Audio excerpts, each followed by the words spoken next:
Boa noite, meus amigos. Estamos aqui de volta. Como sempre, começamos invocando a Santíssima Virgem Maria, o Santo Padre Pio de Pietrelcina, para que roguem a Deus que nenhuma injustiça se cometa nesse programa. Essa semana aconteceu aqui nos Estados Unidos uma coisa da maior gravidade, que eu não sei se todo mundo está entendendo do que se trata. Acontece que o Irã derrubou, ou antes conseguiu fazer pousar, um desses aviões de observação, aeronave não tripulada, controlada por controle remoto, navio americano.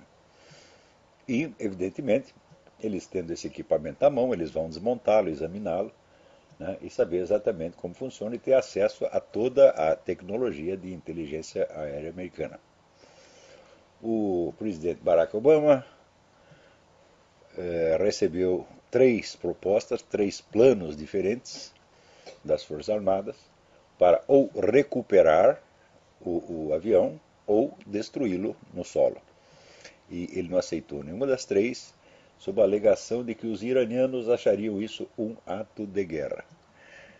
Então, pela primeira vez, um presidente entrega ao inimigo toda a sua tecnologia de inteligência aérea de uma vez, só para não desagradar o inimigo. Quer dizer, como se os camaradas se apossarem do avião americano já não fosse um ato de guerra. Então, eu não sei se as pessoas aqui estão percebendo a gravidade disto, mas é evidente, para mim assim, é evidente, a coisa mais óbvia do mundo, é que o Barack Obama é um agente islâmico ou comunista islâmico, alguma coisa, mas o sujeito é definitivamente contra os Estados Unidos. Agora, essas coisas não são discutidas realmente na grande mídia. A grande mídia aqui se tornou, como foi toda comprada, né, por 5 ou 6 grupos, então você tem a uniformidade total da mídia, que é outro fenômeno que a maior parte das pessoas não se toca muito. Quer dizer, ainda está no tempo de falar de viés da mídia, né, tem um viés esquerdista, não, já passou o tempo, isso aí foi muito antigamente. Agora não é a questão de um viés. É questão que a mídia inteirinha se tornou um instrumento de engenharia social. Ela não tem mais nada a ver com a difusão de informações, nada, nada, nada. Ela tem a ver com o controle do fluxo de informações calculado para produzir certos resultados sociais, para produzir determinados comportamentos padronizados. E a gente observa, desde o momento em que isso começou, a gente observa que a facilidade de você mudar condutas do povo americano se tornou um negócio realmente fantástico, de uma velocidade incrível. Quer dizer, em 2 meses você faz as pessoas mudarem de atitude e adotarem o novo valor, a nova atitude, o novo critério, como se fosse uma coisa da vida inteira. Né? Isso aí é como um sujeito que eu conheci no Brasil, que ele fazia 6 meses que ele estava praticando surf, e ele dizia, o surf é a minha vida. E eu dizia, e onde você estava antes disso, né? Como ele pode ser a sua vida, né? Quer dizer, antes você não estava vivo, você estava em estado de animação suspensa, ou você nasceu naquele momento, né? Então, é o seguinte, é uma nova moda que vem e se impregna na cabeça das pessoas com tamanha profundidade que elas ficam acreditando naquilo, mas profundamente. Você quer ver um negócio que todo mundo acredita? O tal do second-hand smoking, né? Fumo passivo, que é uma coisa que não existe. Você não tem a menor indício de que isto exista. E, no entanto, todo mundo acredita e isso é repetido o tempo todo. Também, você vê, quando decidiram trocar a palavra Christmas por holidays, né? É claro que a maior parte da população não aceita, mas acontece daqui a pouco a mídia começa, né, a insistir, é holidays, é holidays, é holidays. E então quer dizer que o hábito popular ele perde legitimidade pública, por assim dizer. Ainda que 99% da população continue falando Christmas, isso aí só vale, vamos dizer, popularmente e na esfera doméstica. Na esfera pública, quer dizer, aquilo que todo mundo tem acesso ao mesmo tempo, o negócio está banido. Então, isso é, hoje em dia é a coisa mais fácil de fazer. Né? Então, você falar de viés da mídia, distorção do noticiário, tá bom, isso aí é um eufemismo. Isso é a mídia hoje, inclusive no Brasil, tá certo? É um instrumento de engenharia social e só é feito para controlar o seu comportamento.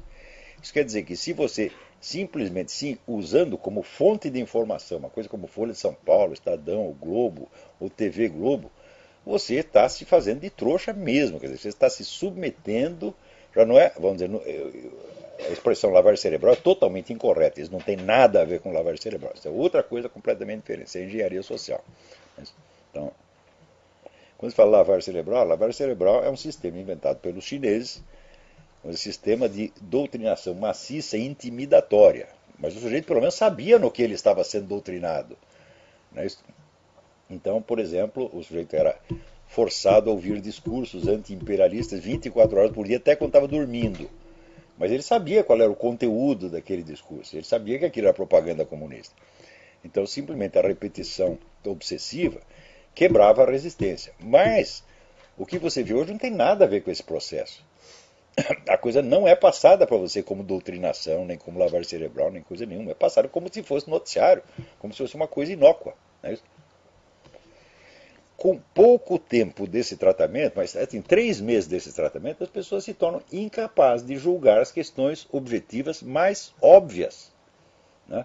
Por exemplo, você vê que na discussão da tal da PL 122, né, o pessoal religioso reclamou, e daí a dona Marta Suplicy disse, não, nós vamos rever, porque de fato não é justo impedir que as pessoas falem o que elas quiserem dentro dos seus templos.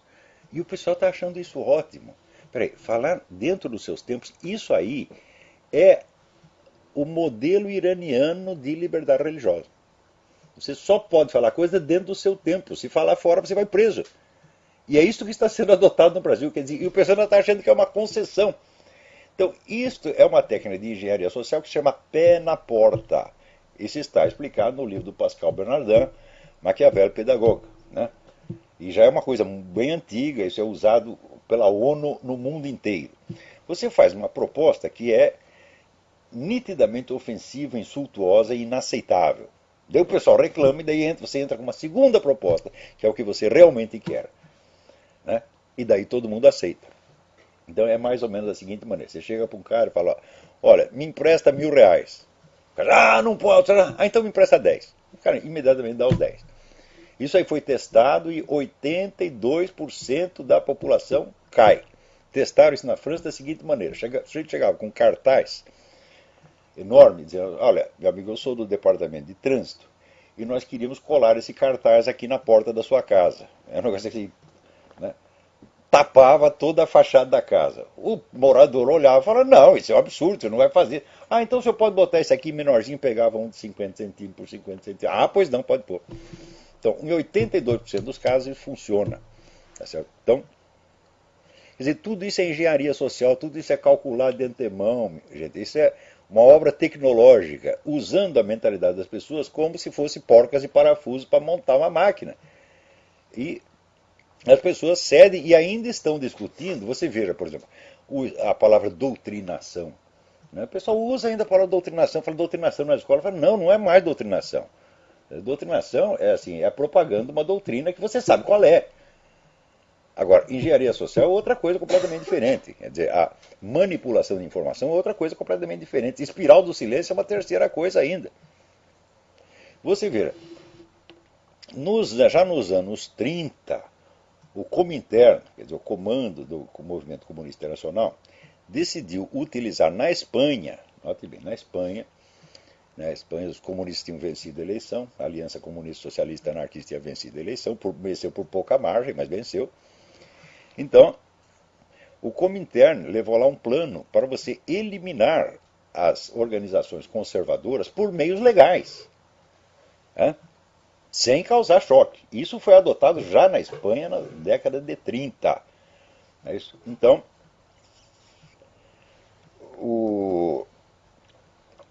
isso hoje é o que está sendo adotado no Brasil. Já foi adotado e já funcionou. E ninguém percebe. Quer dizer, você pode aplicar a mesma tática, a mesma estratégia 50 vezes seguidas, as pessoas esquecem. Quer dizer, no Brasil não há uma oposição qualificada para discutir esses problemas, para entender o que está acontecendo. Agora, esses pessoal aí, os nossos liberais, conservadores, católicos tradicionalistas, militares, etc., etc., O problema deles é um só, é falta de cultura, é falta de instrução. Eles não têm qualificações para enfrentar o problema, gente. Né? Então, outro dia tem um rapaz, Renan, esqueci o sobrenome, que escreveu uma coisa no Facebook.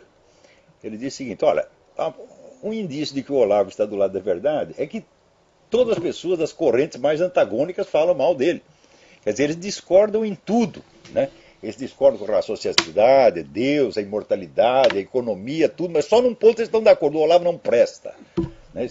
Então ele diz que condenar o Olavo se transformou numa espécie de preambulum fidei, que todos aceitam, né? Uniformemente. Ele tem toda a razão, Renan, você está montado na razão. Agora, por que isso acontece? Se são pessoas das mais variadas correntes ideológicas, então não pode ser por um motivo ideológico, não é porque eu sou conservador ou direitista, etc, etc. Né? Então é muito simples, é um complexo de inferioridade intelectual monstruoso, monstruoso e, aliás, inteiramente justificado. O sujeito tem complexo de inferioridade porque ele é inferior, ou vocês não perceberam isto? No Brasil não há pessoas com formação para discutir certos problemas, minha gente. É? Então o pessoal às vezes entende o que eu falo, mas entende 20 anos depois. Que é uma coisa que uma pessoa letrada, uma pessoa com formação tem que entender na hora. Mas você pega essa turma aí, bom, eles levam 20 anos para entender. Quando eles entendem, eles começam a repetir aquilo como se fosse descoberta deles. Isso é um comportamento uniforme. Então eu estive pensando um pouco, a partir desta ideia do Renan, eu falei, bom, então vamos investigar alguns traços comuns que há entre essas pessoas. Não é isso? Então, eu me lembro, por exemplo, vamos comparar aqueles caras que falaram bem de mim com os que falaram mal de mim. Né? Os que me elogiaram, então foram os maiores escritores brasileiros. Era o Carlos Heitor Coni, o Jorge Amado, o Herberto Salles, o Josué Montello, o Ariano Suassuna, o Bruno Tolentino. Então, era a elite intelectual que ainda existia, até uns 10 anos atrás ainda existia, então foram morrendo todos. Então, a elite intelectual disse: não, esse Olavo é bom, etc. Mesmo quando não concorda, quando o Ariano Suassuna discordava de um monte de coisa de mim, mas achava, não, isso está maravilhosamente escrito, isso é uma coisa séria. Né? Agora, esta geração que começa a falar mal de mim é Caio Navarro de Toledo, é o Cartinho de Moraes, é Maria Vitória, é um bando de analfabetos, vocês não perceberam ainda não? Então, é o seguinte, essas pessoas, né, é só falando aquele negócio do Bernard Shaw, seu fulano é um homem modesto e que tem boas razões para sê-lo. É isso? Então, esse pessoal tem complexo de inferioridade porque são inferiores, não são todos assim. Você pega essas pessoas e fala, me mostra um livro importante escrito por um desses caras. Não tem nada, zero, zero, zero, zero, zero. Não é isso? Né? A obra filosófica do seu Quartinho de Moraes, por exemplo, é um negócio chamado A Esquerda Militar no Brasil. Por quê? Porque ele estava lá no PC do B, né, encarregado de estudar os meios de infiltrar nas Forças Armadas, então mandaram ele estudar isso, ele foi lá estudar. Então é isso aí. A esquerda militar no Brasil. Olha que tema extraordinário, de importância universal extraordinária. Né? Quer dizer, um partideco de merda, né, que quer se infiltrar nas Forças Armadas, que são os perrapados, de um país periférico do quinto mundo. Esse é o assunto do homem, porra. Né? Agora, e o seu Emir Sader? Porra! Né? O Emir Sader é aquele homem que escreve Getúlio com LH, porra. Você está entendendo por que esse pessoal não gosta de mim? Eu digo, olha, e é o seguinte, humilhar esses caras é um prazer e um dever. Porque são todos charlatães, são vigaristas intelectuais perigosos. A maior parte vive de dinheiro público, né? Alardeando, vamos dizer, uma autoridade intelectual que não tem. Isso aí é malversação de dinheiro público, mau uso de dinheiro público. Esses caras têm que ser denunciados e têm que ser postos para fora das suas cátedras a pontapés. Tem que fazer um exame, dizer aqui, vamos ver se a matéria que você leciona, se você entende alguma coisa da matéria que você leciona. Você quer, marxismo? Tá bom, então vou fazer o exame de marxismo, desgraçado. E vai acontecer que nem o Alaor Café, que eu tive que dar aula de marxismo para ele dentro da faculdade dele. Ele dizia, Marx disse tal coisa. Não, Marx não disse isso, não. Ele dizia tal coisa, assim, assim, tá no texto tal, vai lá e estuda, vagabundo.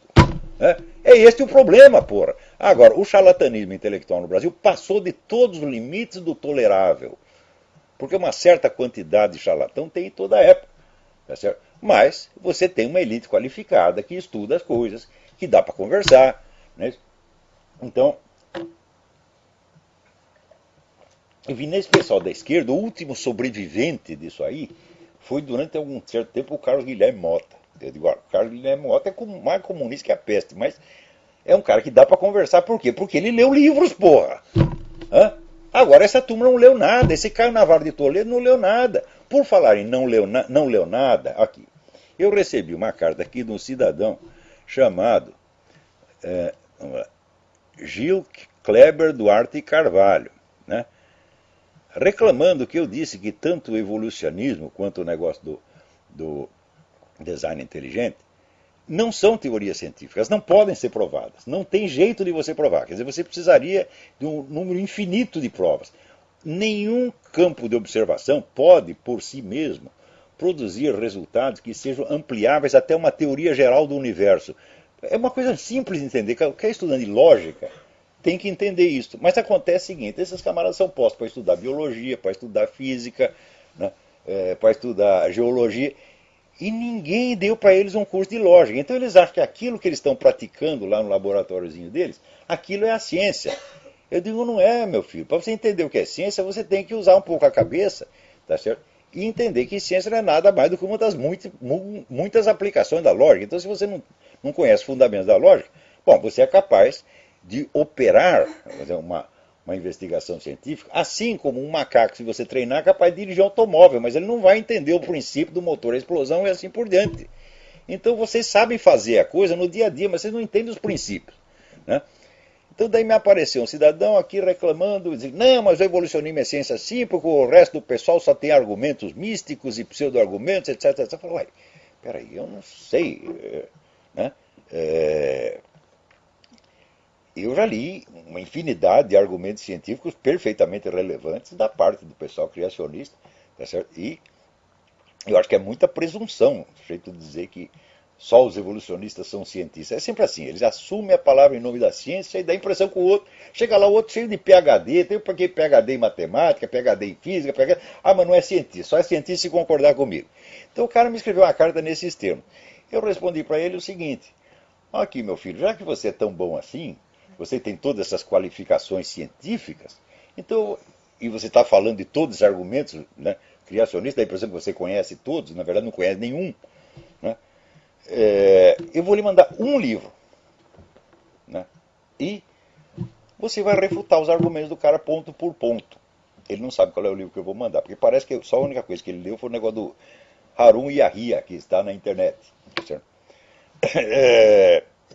Que é um grupo de teólogos muçulmanos que discute o evolucionismo com os argumentos que me parecem bastante capengas, aliás.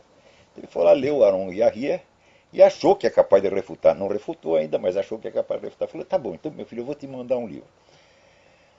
Olha, você vai tomar uma entortada desse livro, moleque, como você nunca pensou na sua vida. Porque ele disse assim, não, na verdade, não se pode refutar os argumentos deles, porque são explicações miraculosas, não falseáveis, portanto não refutáveis. Vem com essa besteira do Karl Popper, né? Mas ele nem sabe o que está falando. Então, eu vou lhe mandar um livrinho aí, eu quero ver você refutar ponto por ponto. Não é você falar mal, meu filho. Eu digo, você vai refutar ponto por ponto e exemplo por exemplo, né? Já que você é o porta-voz da ciência. Daí o cara me escreve e fala, não me julgo, nem sou cientista, sou pintor e escritor. Fala, então você está que nem eu, meu filho. Você não é cientista de merda nenhuma. Aliás, eu sou, tá certo? Porque eu estudo ciência política, ensinei ciência política, tá certo?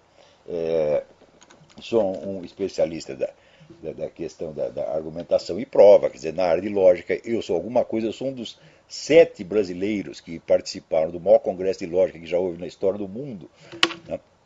Realizado na Suíça, tinha só 7 brasileiros, lá eu era, este que vos fala era um deles. Então, alguma autoridade na área eu tenho. Tá certo? E você é pintor? Pintor do quê? Escritor do quê? Eu sei as coisas que eu escrevo. E sei qual é o conceito que isso em que essas coisas são tidas, né, por gente altamente qualificada. Agora, no Brasil, assim, por exemplo, saiu esse negócio do Maquiavel, né, e o pessoal do Eric Voegelin Forum, né, disse lá, não, essa é uma análise muito impressionante, né? Agora no Brasil tem um tal de Tibira Sarramalho, que ele está bravo comigo porque eu deixei ele escrever no Mídia Sem Máscara.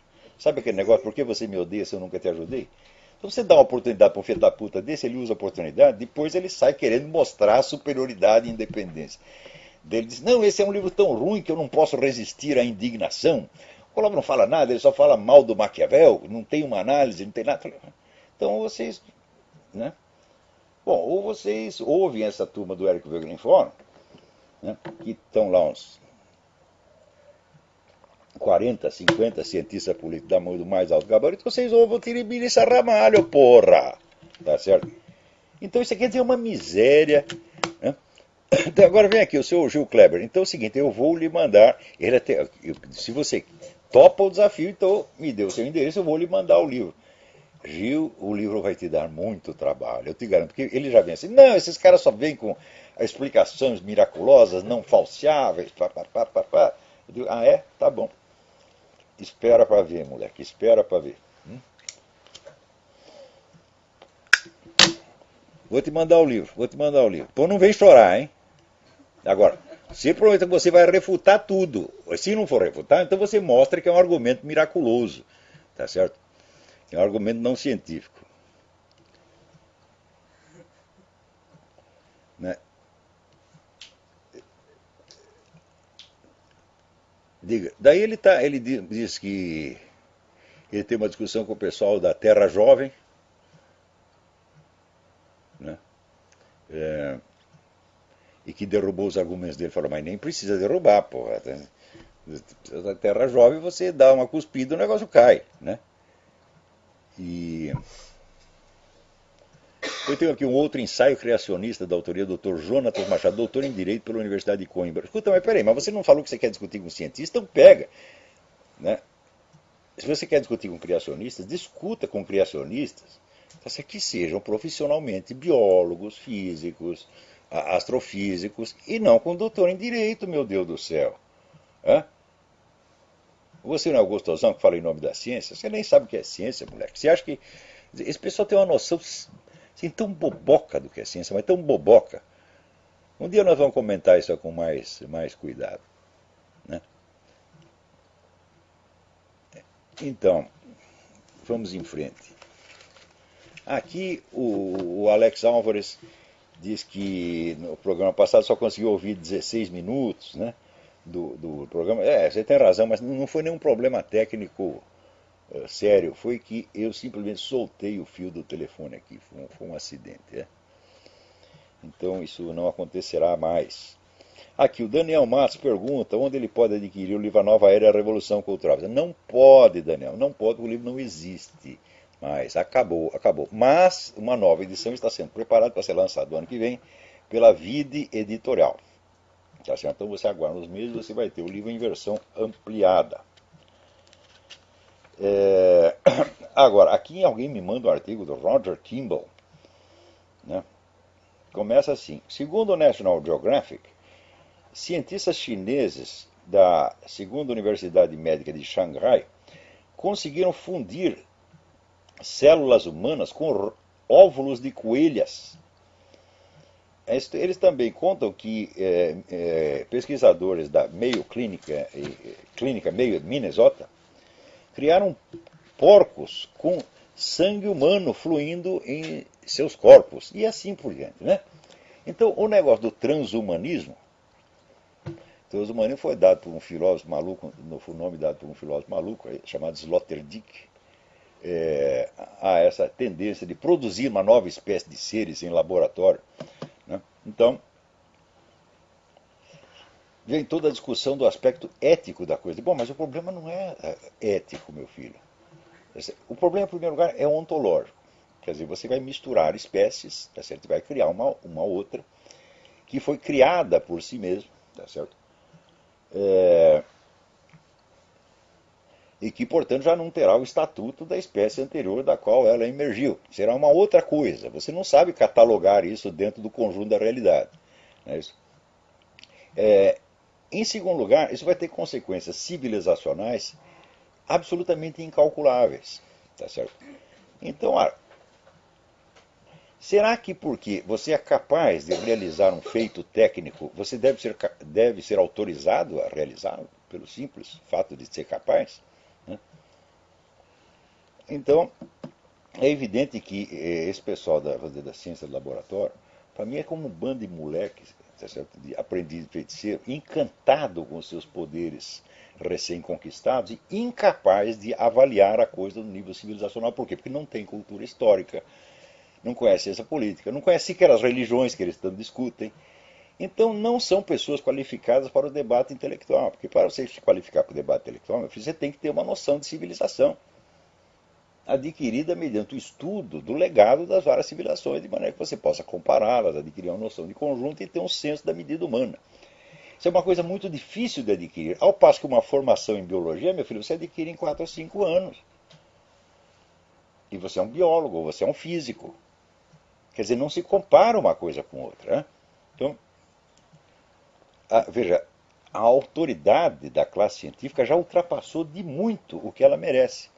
Porque quando você vê esse pessoal discutindo questões que ultrapassam infinitamente o campo da sua ciência, só sai besteira. Só sai besteira. E vem com aquela tremenda arrogância de que não, nós somos os donos da racionalidade. Mas, escuta, como é que você pode definir o que é racionalidade a partir dos conceitos da ciência física? Não me parece que a física estude a racionalidade. Você não sabe o que é racionalidade. Porque para isso você precisaria ter cultura, meu filho. Isso você não tem. Você precisaria, por exemplo, conhecer a história da evolução do conceito de razão desde o tempo da Grécia até agora, para saber quais foram as discussões. Você conheceu o status questiona, você não conhece. Então como é que vem falar em nome da racionalidade? Aqui, por exemplo, tem saído vários livros, vamos dizer, com um suporte propagandístico fabuloso, né?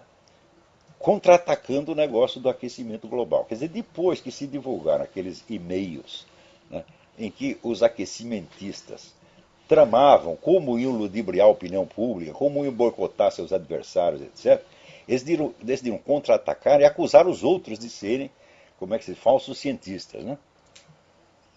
E os recursos a que apelam para isso é assim, a propaganda maciça.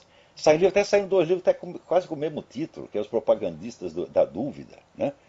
E o livro então é lançado pela Amazon e já vem com 80 críticas favoráveis, todas iguais. Né?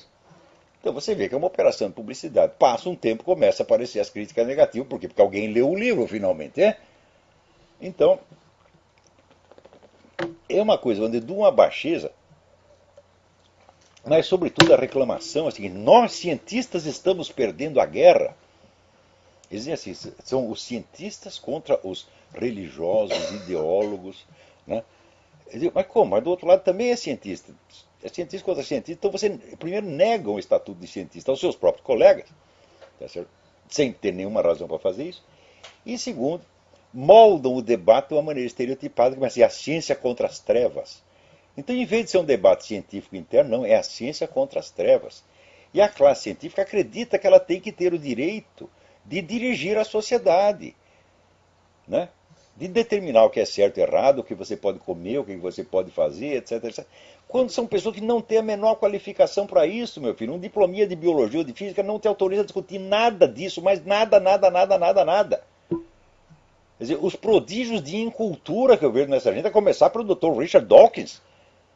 O Dr. Richard Dawkins é um homem monstruosamente inculto fora do domínio dele. Ele não sabe nada dos assuntos que ele discute. Tá certo? Agora, acha que porque tem um diploma disso ou daquilo, tem autoridade para opinar em todos os campos. Fala, olha, eu nunca entrei na discussão interna, por exemplo, da questão do evolucionismo. Eu digo, até hoje, eu não sei se existe evolução ou não tenho a menor ideia. E não vou tomar partido de uma coisa que eu não sei. Só que é o seguinte, eu não sei e você também não sabe. Porque a coisa mais fácil de uma pessoa que tem um estudo de lógica, a coisa mais fácil é ela perceber que essa teoria jamais será aprovada ou impugnada no seu todo. Por quê? Ela é uma teoria do todo, meu Deus do céu. É uma teoria do todo que vai ter que ser provada com meios de ciência experimental especializada. Falei, isso é impossível por definição, isso não vai acontecer jamais. E criacionismo, se você quer saber, a mesma coisa. Né? Se você partir do versículo bíblico, o céu e a terra cantam a glória de Deus. Digo, bom, isso quer dizer que no céu e na terra você encontra indícios da grandeza divina. Mas você encontra indícios do absurdo, da incongruência também. Porque o cosmos, por definição, não pode ser tão perfeito quanto Deus. Então ele tem um coeficiente de absurdidade, de feiura, tá certo? De incongruência. E você vai encontrar as duas coisas. Quanto mais você procurar, mais você vai encontrar indícios das duas coisas. E quantitativamente, elas vão acabar mais ou menos se equilibrando. Tá certo? Então isso quer dizer que não existe meios científicos experimentais de você resolver uma questão como evolucionismo ou criacionismo. Agora, para entender isso, meu filho, você precisa ter estudado um pouco de lógica e conhecer a própria história da ciência. Não precisa ter uma formação especializada em ciência nenhuma. Nenhuma formação especializada em ciência vai te ensinar a história da ciência, meu Deus do céu. Hã? Então, agora, para não dizer que tudo está perdido, então esta semana, aqui, um deputado lançou lá no Congresso um voto de no confidence, um voto de desconfiança contra o procurador-geral Eric Holder por causa daquele famosa operação Fast and Furious que acabou vendendo armas do governo americano para narcotraficantes mexicanos. E com uma dessas armas os caras mataram pelo menos um agente americano. Então, o pessoal espremeu o Eric Holder para dizer como é o negócio, nós precisamos de informações. Então ele deu a única informação exata. A informação é a seguinte: não darei informação. Então pronto, o cara não quer nem se explicar. Então é claro que esse sujeito tem que sofrer impeachment, provavelmente vai sofrer mesmo. Quer dizer, mais um ministro do Obama que se mela todo. É isso? E assim por diante. Alguém me manda aqui, Santiago Neves manda um artigo de Alfredo Lazareschi sobre o novo projeto de recodificação do direito comercial brasileiro. O trabalho está muito bom, tá certo? E mostra que esse novo direito comercial é um negócio de uma absurdidade a toda a prova. Para começo de conversa, vai transformar todos os sócios de uma empresa em responsáveis por todas as dívidas da empresa. Quer dizer que você tem lá 1% das ações, né? Os outros sócios desaparecem, você tem que pagar os 100% da dívida. Porra, o que é isso? Quer dizer, isso aí é para acabar com o comércio mesmo. Tá, agora, esta semana também aconteceu um negócio muito impressionante. Teve uma senhora no Canadá que engravidou, teve o filho no porão, não queria o filho, estrangulou o bebê. Né? E foi absolvida, porque disse que ela estava muito traumatizada pelo parto. Né? Então quer dizer o seguinte, que de acordo com a jurisprudência canadense, só é crime você matar um bebê se você o faz depois de passar o suposto trauma de parto. Então, primeiro, toma-se como premissa que todas as mulheres que tiveram crianças estão traumatizadas. Então já a ideia de que você ter crianças não é normal, ter gravidez é uma doença, e ter criança é uma doença pior ainda. É uma experiência horrível pela qual ninguém deve passar. Tá certo? Então, se você passou por isto, nós não temos o direito de impedir que você mate o seu bebê. Então, o infanticídio está praticamente oficializado no Canadá. Eu disse que isso ia acontecer. A partir do momento que você aceita o aborto, então você aceita o aborto aos 3 meses, por que não aos 4, aos 5, aos 9? Chegou aos 9, já tem, né, aquele aborto de... Como é que se diz? Esqueci o nome técnico agora. Do parto... Sei lá, esqueci. Né? Você aborta o neguinho 2 minutos antes dele nascer. Tá certo? Agora, se pode ser 2 minutos antes de nascer, por que não 2 minutos depois? Ou 20 minutos depois? Ou 3 meses depois?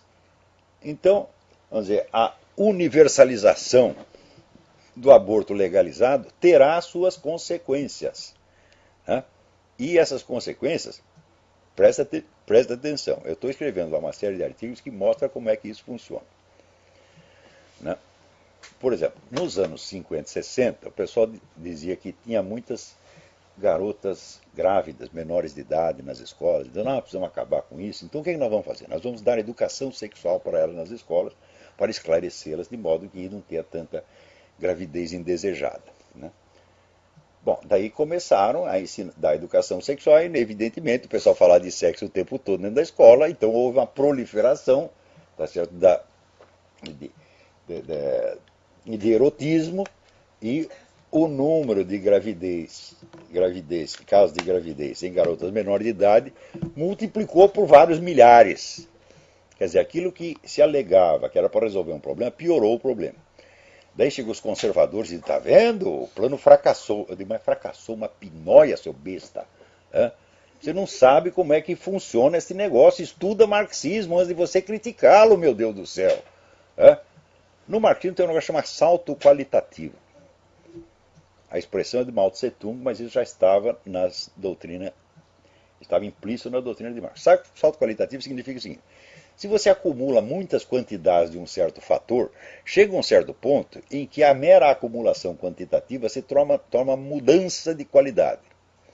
Mao Tse Tung acreditava que isso se aplica à natureza inteira. Não se aplica, mas na sociedade humana funciona. Então, quer dizer que se você espalha a questão da educação sexual, fala de sexo, fala de sexo, fala de sexo, bom, daqui a pouco isso tem um salto qualitativo. Já não é mais só questão de falar, o pessoal está praticando. E dentro das escolas. Então, todo intelectual marxista com alguma formação sabe disso. E esses planos são feitos todos com base nisto. É? Então, você tem uma finalidade alegada, tá certo?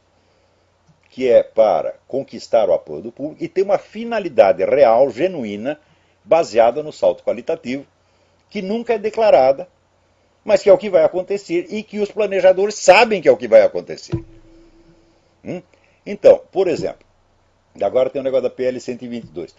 É para diminuir os casos de discriminação e violência anti-gay. Fala, bom, mas os casos de violência anti-gay são tão mínimos num país que tem 50 mil homicídios por ano que nem se deveria cogitar de uma lei para resolver isso aí. Mas, você acha realmente que você proibir pastores e padres de falarem que o homossexualismo é pecado vai diminuir a violência anti-gay? Não. O que você vai ver, você vai ter um acúmulo de casos conflitivos. Por exemplo, a lei proíbe impedir a expressão homoafetiva em qualquer lugar público ou privado com acesso público, que inclui igrejas. Então, ora, você sabe que não se pode nem usar mais a palavra homossexual, é homoafetivo. Então o que é homoafetivo? Tudo que dois homossexuais fazem na cama é homoafetivo, não é sexo mais. Então tá lá na igreja um sujeito mexendo na piroca do vizinho, né? E veio o padre, ou o pastor, ou o rabino, e manda parar. Então bloqueou a expressão homoafetiva. Então é crime. Acontece o seguinte, acontece que existe outra lei, que é a lei do ultraje a culto, tá certo? Que proíbe você atrapalhar um culto. Dá 2 anos de cana, um culto religioso. Então o culto religioso é protegido pela lei, mas a conduta homoafetiva também o será.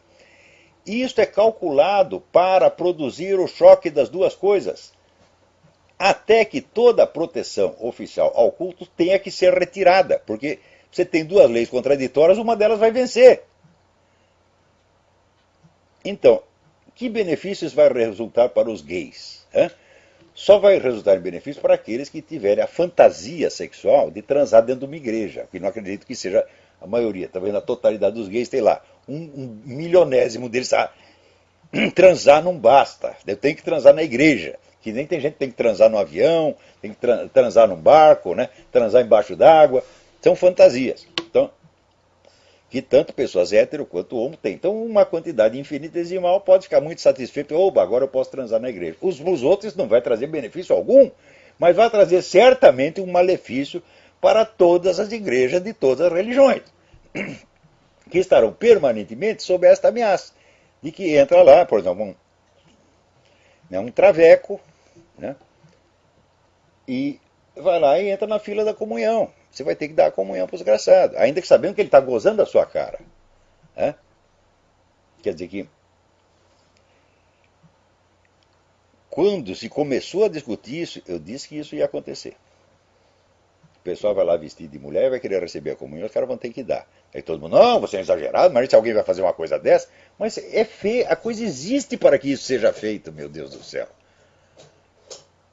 Então, quando essas mudanças produzem resultados desastrosos, né, o pessoal conservador não entende nem que a coisa foi calculada para produzir resultado desastroso, para produzir crise, como por exemplo a estratégia Claude Piven, né? Dizer, bom, nós vamos aqui inscrever todo mundo na Previdência Social a Previdência Social só está atendendo 5% das pessoas que teoricamente teriam direito, nós vamos inscrever os outros 95%. Para quê? Popularmente se dizia, se alegava, não, é para dar mais assistência aos pobrezinhos. Mas no círculo interno, entre os intelectuais, não é uma coisa secreta, mas eles discutem num alto nível intelectual, o povão não participa, no círculo dos planejadores e dos intelectuais, eles confessaram, não, este é um meio que nós temos para quebrar a Previdência e, portanto, quebrar os bancos. E na hora que quebrar, o que acontece? Os desamparados vão ficar mais desamparados ainda, isso vai provocar uma revolta enorme, e daí nós daremos o salto qualitativo. Então, a mera reivindicação previdenciária se transformará no clamor revolucionário do Occupy Wall Street. Tudo isso calculado com 50 anos de antecedência. Né? Então, mas o conservador, sempre raciocinando na base de que o outro não é revolucionário, de que o outro está apenas buscando algo igual ao que ele está querendo, só que por outros meios, não entende nada e fala, o plano fracassou. Fala, fracassou nada. Deu certíssimo, produziu exatamente o que era para produzir. Produziu a crise, quebrou a Previdência Social, quebrou os bancos e desencadeou um clamor revolucionário. Tudo isso calculado. Então, se vocês nem estudaram marxismo, como é que vocês vão entender o que os caras estão falando?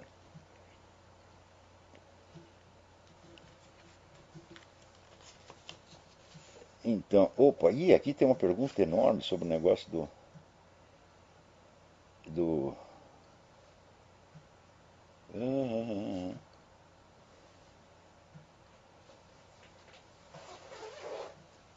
Arthur Pablo. Ih, cara, mas não vai dar para responder essa pergunta agora. Eu fui responder num seminário de filosofia. Está muito complicado.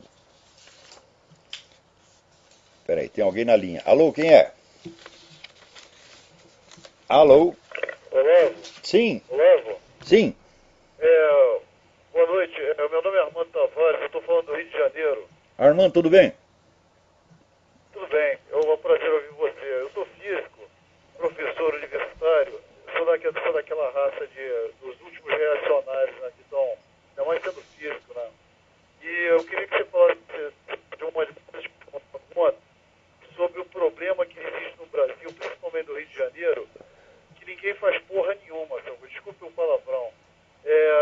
Até o físico experimental, ele está numa uma subclasse, sabe como é que é? O bom é o físico teórico, ele vai falar como é que você faz. Mas ele meter a mão na massa para fazer, ele não faz. E você vê isso em tudo, eu não sei se é a minha visão, você vê isso em todas as classes. Tem o médico, o neurocirurgião, que é um pouco abaixo, e tem o neurologista, que é um pouco acima. Eu atribuo isso aí à escravidão aqui no Brasil, principalmente no Rio de Janeiro. Só quem fazia as coisas era escravo. E a gente ficou com essa coisa na sociedade. Eu não sou sociólogo, né? Porra nenhuma, sou físico. Né? Então, eu vejo isso um pouco assim. Eu não sei como é que você enxerga isso. Olha, onde você vai encontrar boas páginas sobre isso é no Lima Barreto. Nos livros do Lima Barreto, ele sempre explorou esse negócio de que as profissões no Brasil não equivalem a atividades reais, mas equivalem a papéis sociais que o indivíduo desempenha. Então, o sujeito, por exemplo, ele vai querer ser militar, mas não porque ele gosta da profissão militar, porque ele gosta de guerra, não, porque ele gosta de mostrar isso em público, ele gosta de mostrar o uniforme, gosta de ter o cargo, gosta de ter as honrarias daquilo. Quer dizer, o sujeito está interessado nos efeitos periféricos da profissão e não no exercício da profissão. Isso é muito antigo no Brasil, isso não tem nada a ver com escravidão. Porque isso acontece nas profissões de classe alta a que os escravos não tinham acesso. Então não vai dizer, o médico está deixando de fazer o serviço dele porque o escravo vai fazer. O escravo não vai fazer o serviço dele. Então, ademais, você precisa ver que as causas sociais elas têm um prazo. As forças que estão atuantes na sociedade elas têm um prazo para agir, para desencadear consequências. Quer dizer, a escravidão já acabou faz mais de um século e ainda vamos continuar dizendo que a nossa conduta é efeito da escravidão. Falo, não, a conduta das pessoas é efeito de escolhas que elas fazem. E essas escolhas, elas estão, por assim dizer, consolidadas na própria cultura. Quer dizer, o Brasil é uma cultura de papelão, uma cultura de teatro, onde as pessoas só fazem a coisa para mostrar. Você não vê o que eu falo dos intelectuais universitários? Ora, meu filho, eu fui estudar as coisas porque eu gosto disso, eu quero saber o que é verdade. Eu, quando era moleque, eu tinha um baita de um complexo de burrice, complexo de cegueira. Eu achava que todo mundo entendia tudo e só eu que não entendia nada. Eu achava que eu era um cego no mundo de videntes. Depois eu descobri que também ninguém estava vendo merda nenhuma. Mas isso não me consolou nem um pouco. Então, eu queria saber as coisas. E foi por isso que eu fui estudar. Mas agora, se o cara quer ser professor universitário, ele vai ser professor de história, não é porque ele gosta de estudar história, meu Deus do céu. É porque ele gosta de ter o título de professor doutor, você está entendendo? Então, este é um dos problemas essenciais e permanentes da sociedade brasileira. Quer dizer, o teatro, o fingimento, isso aí nós temos que acabar. E nós temos que ser impiedosos conosco mesmos. Outro dia mesmo eu escrevi um negócio a respeito, escrevi na imprensa alternativa. Falei, olha, eu só consegui desmascarar o mito da imprensa alternativa me desmascarando a mim mesmo. Porque eu era um membro e colaborador da imprensa alternativa. Né? Só que a gente se fazia de vítima e não era, se fazia de herói e não era. Então, o que era eu? Eu era um palhaço a mais entrando num teatro, porra. Então, como diz o I Ching, meu filho, você tem que castigar a sua própria cidade, você tem que cortar na sua própria carne antes de você poder falar mal dos outros. E eu fiz isso, quer dizer, eu desmascarei impiedosamente a minha porca juventude. Ao passo que até hoje tem gente vivendo da idealização da sua juventude, do seu suposto heroísmo juvenil, etc, etc. Né?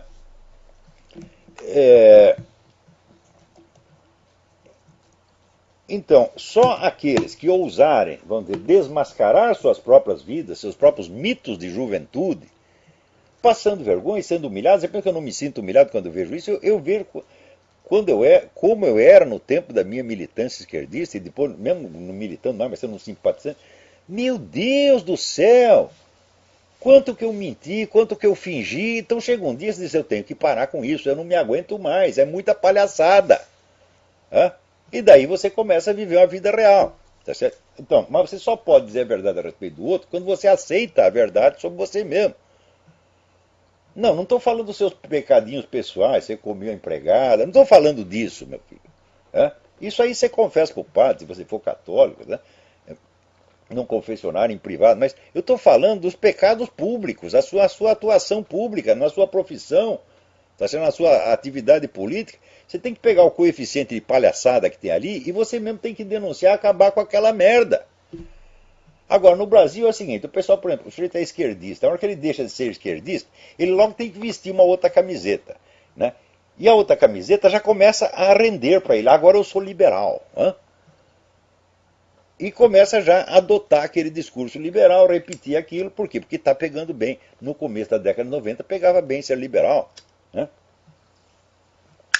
Então o pessoal fica com raiva de mim, por quê? Porque eu era esquerdista, larguei de ser, mas também não aderia a esse negócio liberal. Quer dizer, eu olho os liberais, os conservadores, com olhos tão críticos quanto aqueles com que eu examino os comunistas. Eu digo, ninguém é perfeito, meu Deus do céu. E note bem, não acuso os outros de nada do qual não tenha me acusado a mim próprio primeiro. Eu acho que eu não tenho autoridade para isso. Eu só posso corrigir o outro naquilo que eu já me corrigi. Né? Então, é por isso que você não me vem dando lições de moralidade geral. Não, eu só posso criticar as pessoas em certos pontos. Tá certo? Pontos aos quais eu dediquei minha atenção, dediquei minha vida. Né? Mas você não vai me ver aqui fazendo campanha contra o alcoolismo, né? Campanha contra o tabagismo, né? Nem campanha contra o homossexualismo. Eu não sou capaz de corrigir moralmente ninguém. Se eu fosse homossexual, eu tinha que pensar como é que eu faço para largar essa coisa. Eu não tenho a menor ideia. Agora eu vou chegar lá para Roberta Cruz e dizer, seja homem, meu filho. Que palhaçada é essa? Eu não sei como é que ele faria para mudar a cabeça dele. Então, se eu não sei como fazer, eu não posso mandar fazer. Né? Mas é o seguinte, nessa coisa de filosofia e ciências humanas, eu sou um cara sério, eu sou um homem honesto, sou um homem sincero, e aí eu cobro dos fulano. E é por isso que ele fica com raiva. É só por isso. Porque eles sabem que são palhaços. Eles sabem que não é uma questão de ideologia. Sabem que é uma questão de substância humana, que eles não têm nenhuma. E eu tenho alguma conquistada na base da dor e da auto-humilhação e do autoexame. Que é a única maneira que você tem de se tornar um ser humano, porra. A gente evolui, a gente melhora, né? Não é na base da gostosura, dos aplausos, não. Né? é na base de olhar a dura e crua realidade. Né? Por exemplo, quando as pessoas me mostram coisas que eu escrevi 30 ou 40 anos atrás, eu morro de vergonha. Né? Às vezes eu quero fazer sua biografia, ler as coisas que você escreveu na juventude. Eu falo, tu tá louco, porra. É? Na juventude eu era um merda em toda a extensão da palavra, porra. É? Agora, teve uma data que eu decidi falar, a partir de hoje o negócio é sério. É? Eu tinha 43 anos. É? Agora não brinco mais. É? Agora, ou eu falo o que eu realmente sei, o que eu vi, o que eu observei, ou fico quieto, porra. É?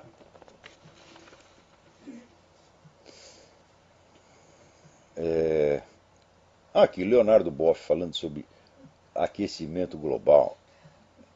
Ah, porra, o que é isso? Não vou nem. Não dá para prestar atenção, viu?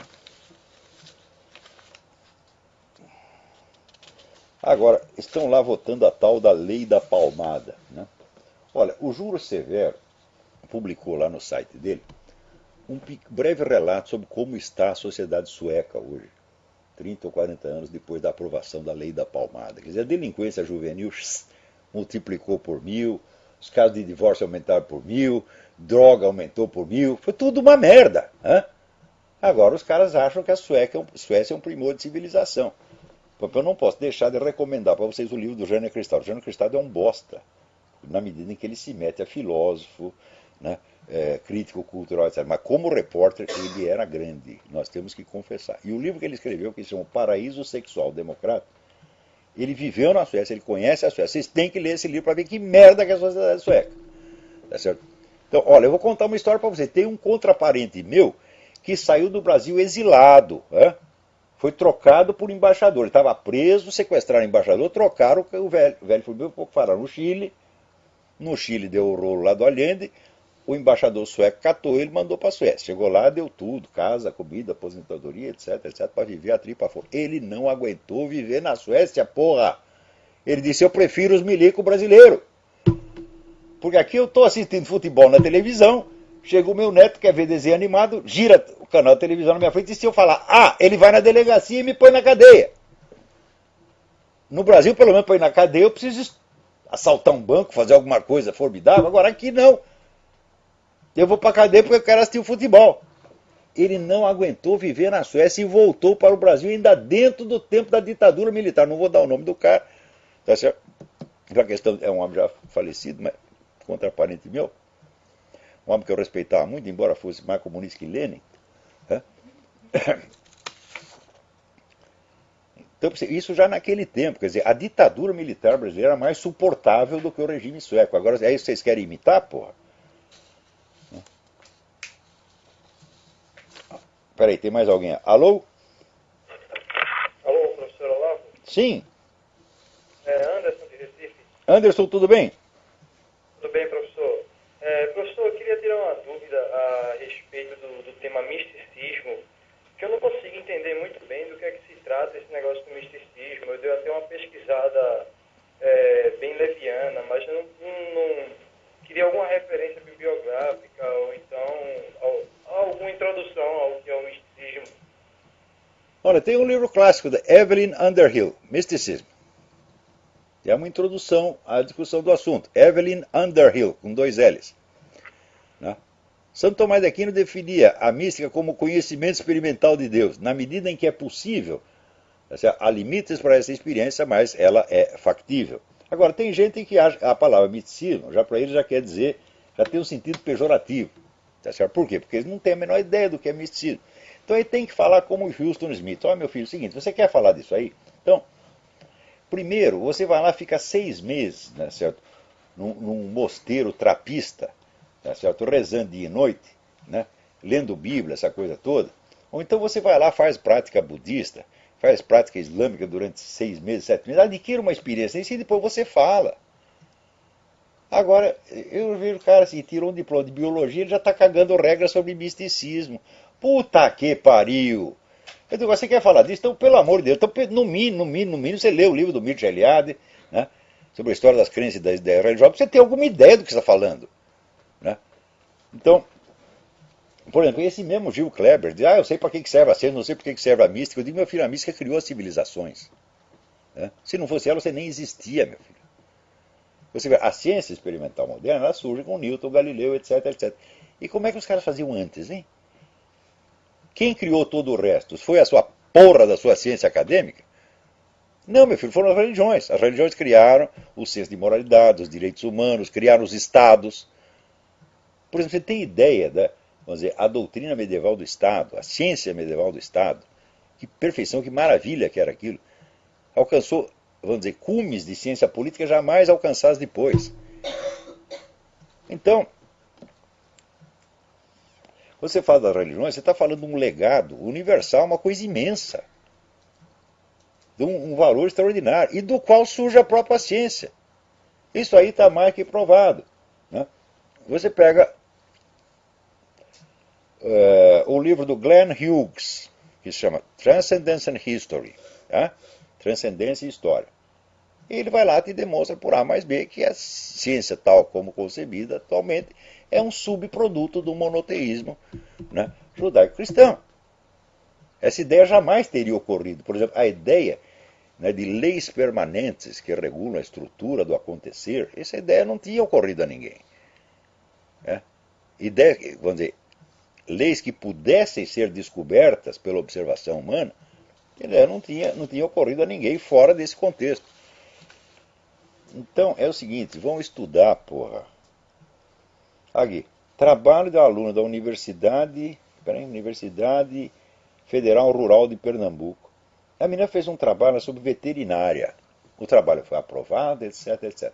Como ela botou no dedicatório, no agradecimento a Deus, queria vetar o trabalho. Quer dizer, o que sabe sobre Deus esses idiotas? Os caras formados em veterinário. Passou a vida examinando saco de cavalo, buceta de porca, tá certo? E acha que entende de Deus, porra. Ao ponto de querer vetar. Falou de Deus, não é científico. Pô, vai fazer o que você sabe, porra. Vai lá cuidar da gonorreia do seu cachorro, porra.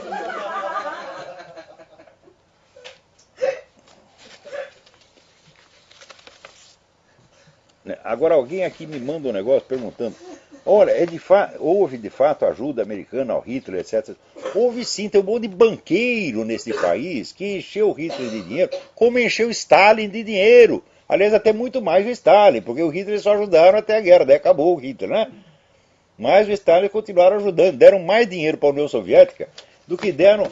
Se você pegar todo o plano Marshall foi merda perto do que eles deram de dinheiro para a União Soviética. Sem isso nem existiria a União Soviética. A União Soviética foi criada pelos banqueiros americanos.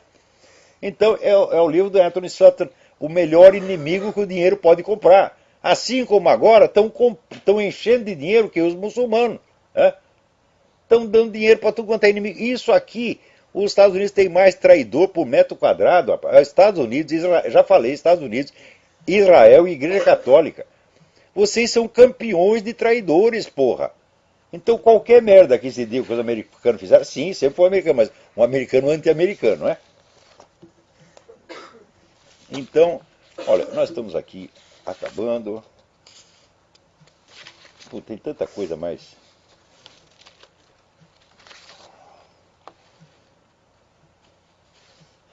interessante aqui. Agora, o pessoal está comentando o livro do Russell Kirk, que saiu no Brasil. É muito bom que saiu pela realização, mas o crítico aqui diz que a expressão moral, o crítico Antônio Gonçalves, diz que a expressão moral imagination, imaginação moral, foi inventada por Russell Kirk. Não foi, não. Foi inventado por Lionel Trilling.